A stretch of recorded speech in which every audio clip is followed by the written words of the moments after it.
What the hell was that? Shh. What the hell was that? I don't know. He just cut his hand really bad. Let's go. Let's go, buddy. Please.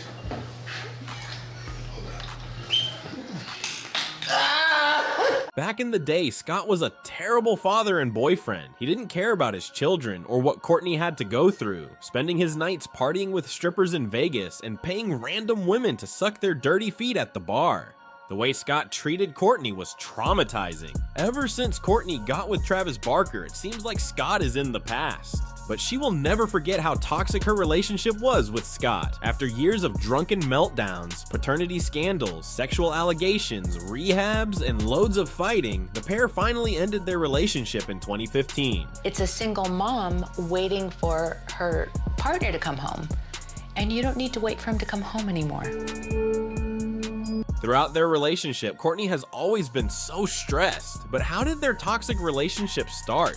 Kourtney and Scott's relationship began in 2006 after meeting at a party thrown by Girls Gone Wild founder Joe Francis in Mexico. They quickly became a couple, and their relationship was documented on Keeping Up with the Kardashians. But from the beginning, Kris and Kim had mixed feelings about Scott, and they often expressed concern about his behavior and the way he treated Kourtney.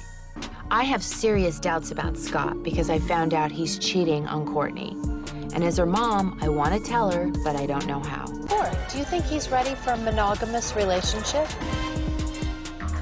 But things really became a problem when Kourtney and Scott had children, and Kourtney announced that she was pregnant with their third child. That I am pregnant. You just keep suckering me into these kids. I wasn't like I planning can't this. handle all this responsibility. His reaction was pretty alarming because they already had 2 kids. Imagine being Kourtney and being pregnant with someone's child and then having them react that way. Back in 2014, we saw a lot of Scott's bad side on the show Kourtney and Khloe Take the Hamptons. At one point, Kourtney actually leaves the home that they are filming in, and Scott decides to get super drunk.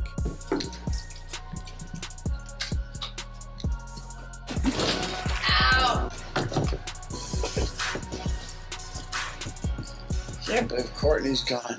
So he was acting like a drunk college kid when he should be acting like a father. And it got even worse, but what were these producers thinking? Because they obviously could see that Scott was not doing well, so why did they continue filming him? Yeah, of course it's good television, but no one was really helping him when he was kind of crying out for help while he was battling his addiction. It was clear that he had mental health issues and getting crazy drunk like this all the time while he was around people who were filming him and his bodyguards. And as soon as his girlfriend got away, he lost himself. Drew, you're a bodyguard? No, I'm not. You're not my life coach. It has been difficult for Kourtney to handle this because she was not only dealing with his addiction, but also his depression. That same year, while they were in the Hamptons, Scott swallowed an entire bottle of sleeping pills and then checked himself into the hospital. Kourtney said that Scott called her and said that he wasn't going to make it and would have to get his stomach pumped. At the time, a lot of people write off Scott's behavior because he was acting like an asshole. But at this point in his life, he was struggling because his parents had just died and he was really trying to figure out what to do. Both his parents died shortly after each other. His mother, Bonnie, passed away in October 2013, and she died at the age of 63. Scott is an only child, and he was devastated by the loss of his mother because he was very close to her. Scott's dad then died a few months later in January 2014, also at the age of 63, and at that point, he was battling cancer. Scott said the sudden death of both of his parents just a few months apart made him severely depressed. I don't think I was really ready to talk about my family. But Kourtney apparently hasn't offered much support, and Khloe later accused Kourtney of being emotionless. Kourtney said it made her feel helpless because there was not much she could do, so it seems like Kourtney didn't really know how to handle emotions, and when it came to Scott and his parents dying, she just kind of fully checked out and he had no support. Another big problem in their relationship was the fact that Kourtney never ever wanted to marry Scott. It wasn't on her radar, and we all saw how quickly she married Travis Barker. It seems that Kourtney adamantly refused to marry the party boy over fears that it would only result in a very costly divorce because of his drinking problem. A source said that Kourtney also didn't believe in the institution of marriage after seeing what it did to her parents, Kris Jenner and Robert Kardashian.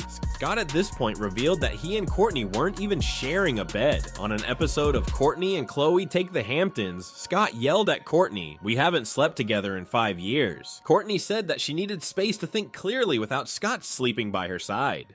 Scott's drinking problem in 2014 really aided in their relationship ending. Kourtney shared on TV that Scott wanted to go to rehab. In a long overdue move, Scott entered the Mountainside Treatment Center rehab facility in Connecticut to deal with his substance abuse issues. Kourtney responded coldly when he returned home.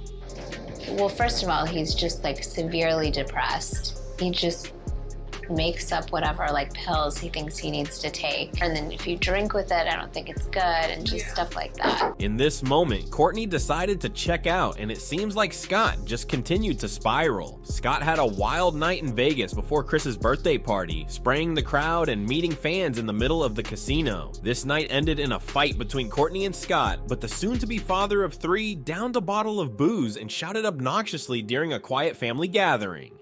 Yo, let me pop it. Yo, you a Hollywood man. Well, at this point, Scott's full-on drunk. Scott, no, Scott. Oh my God. No, Scott. And we haven't even gotten to the club yet, and I'm seriously worried. I've really got to get him to slow down or we're gonna have a huge problem. 2014 was a bad year for the couple. They broke up, but besides that, Scott reportedly put his relationship with Kourtney at risk by partying with other women in the Hamptons. According to In Touch, after Scott got wasted at the Sunset Beach Hotel, he was hitting on girls left and right. An eyewitness said that he allegedly offered a woman money to suck on her toes and she let him, then he didn't even pay her. Scott just wanted to get himself into trouble but couldn't get away from the media, so every little thing he did got himself in the press. And around this time in 2014, they had the worst fight of their relationship. Scott accused Kourtney of emotional abandonment after the death of his parents. A source said that Scott believed that Kourtney had only used him as a donor. And while these news articles were coming out, Scott was being hounded by paparazzi. And at some point, he even kind of fought an 80-year-old paparazzi man. Man, move. You're walking to the meeting. You're walking into. You're looking to your. Shut the up. Everything okay? Get away from my car. What happened? Scott run into you? He pushed me out of the way.